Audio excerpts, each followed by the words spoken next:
Hey guys, thank you for joining us today for another CNS video blog. Today we are talking about DOT numbers, when you need to get a DOT number, and if a trucking company can legally have two DOT numbers.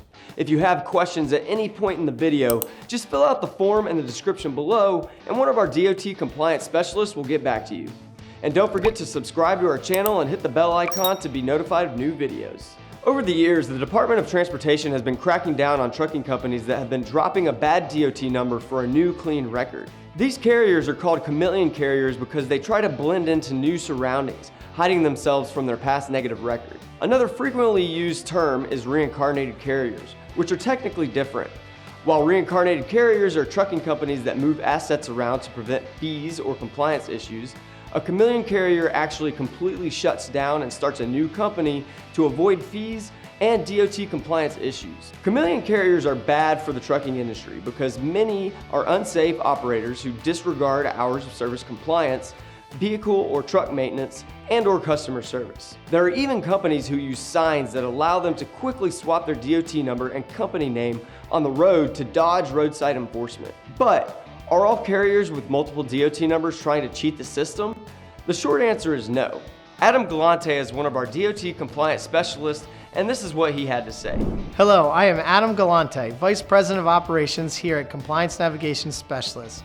I've been in business for more than 12 years, and from my experience, I have seen many business owners wanting multiple DOT numbers because of their insurance rates, which are determined by their hauling classification. We see it often with farmers who haul different items and fall under multiple classifications.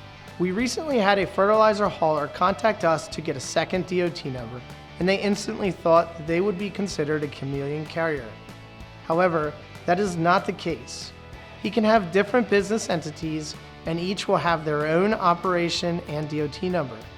He must keep the operations separate. It's when you start sharing equipment that things get ugly, unless there is proper documentation like a lease agreement, rental agreements, drug and alcohol records, and driver files to share the equipment and/or drivers. If you have any further questions at this point, fill out the form in the description below, and one of our DOT compliance specialists will be able to help you out. So, when is it legal for trucking companies to have two or more DOT numbers?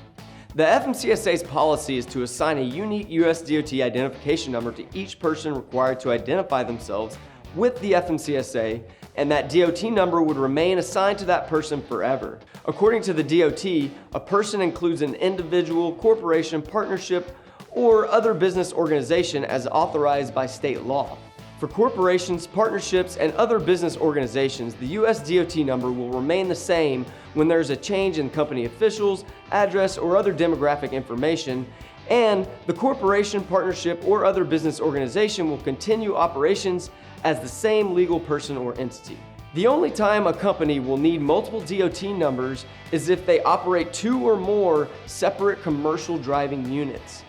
For example, there is a company who has one tractor trailer, bus transportation, and a pickup to haul empty containers from the ports. These are considered three completely different operations. You do not want to put these on the same insurance policy, which is why we would separate them. Many others choose the route of having a single DOT number parent company, where the parent company has the DOT number and the appropriate insurance, and all subsidiaries are listed based on the insurance regulations. Everything they have runs under the parent company regardless of which entity the equipment is registered to. Another common question that comes up is, are US DOT numbers transferable?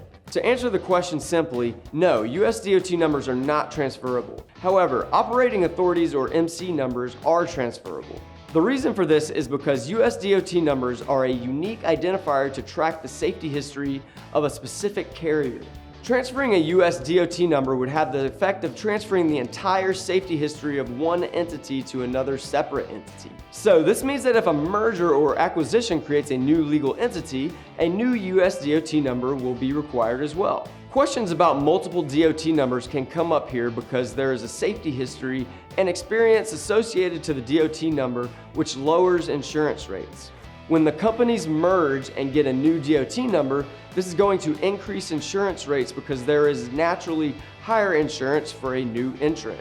who has no safety history associated with the DOT number. In some cases, you may be able to transfer the driver's qualification files from the merged or acquired entity to the gaining or new entity. We should note that all of the transfer DQ files should be audited by a trained DOT compliance specialist to make sure they meet all DOT requirements, because as a new entity, you will be required to have a new entrant audit in the first 6 to 18 months of operation. Okay, that is all we have for you today. Hopefully that has answered all of your questions on DOT numbers and when a trucking company can have 2 DOT numbers legally. If not, please fill out the form in the description below, and a DOT compliance specialist will get back with you as soon as possible. All other relevant links are below as well, but you can always visit us at cnsprotects.com or call us at 888-260-9448.